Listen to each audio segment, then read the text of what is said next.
দীৰ্ঘা লীলাবস্তি গাঁৱৰ এই পৰিৱেশ। দীৰ্ঘা লীলাবস্তি গাঁৱত ৰাজু ধানোৱাৰ নামৰ এজন ব্যক্তি যোৱা নিশা নৃশংসভাৱে তেওঁক হত্যা কৰা হৈছে।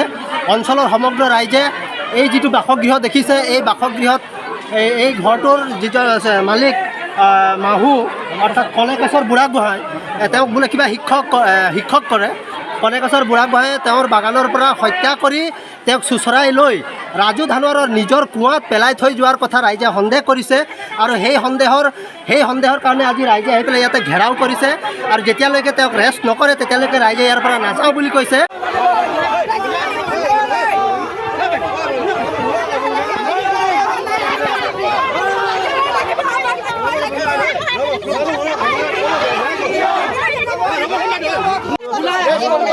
ৰাইজে ইমান চাপোৰ্ট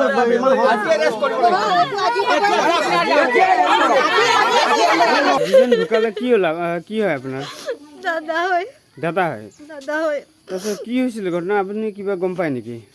ঘটনাটো আগতে আমাৰ বৌ লেটি পেটি আছিলে, কনেকেশ্বৰ বুঢ়াগোহাঁইৰ লগত লেটি পেটি আছিলে। আমি ৰাইজ হৈ আহি ইয়াত মিটিং কৰিলোঁ আৰু ভালকৈ সমজাই বুজাই আমাৰ বৌৱে ভালদৰে চলিম বুলি ৰাইজৰ আগত ক্ষমা চেমা খুজিলে। তাৰপিছত অলপ দিনৰ পাছত আমাৰ বৌৱে কাম কৰিবলৈ গুচি গ'ল। আমাৰ দাদা অকলে থাকে ঘৰত। আমি খেতি পথাৰ চব ইয়াত গোটেইখিনি কাম ঘৰ বাৰী চাই চম্ভালিছোঁ।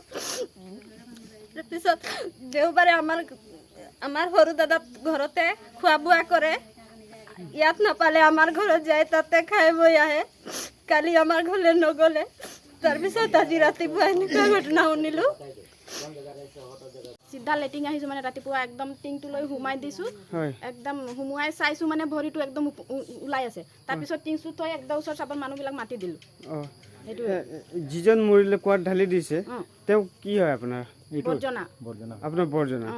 তেওঁ কি ৰাতি ঘৰত নাছিলে নে? আপোনালোক একেলগে থাকে নে বেলেগকে থাকে? বেলেগকে থাকে, ইয়াত থাকেই, আমাৰ ঘৰ এইটো।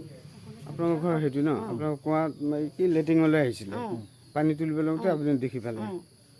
ৰাতি কিবা ঘটনা হৈছিল নে? গম পাই নে? একো ঘটনা হোৱা নাই, আপোনালোকে গম নাপায় একো?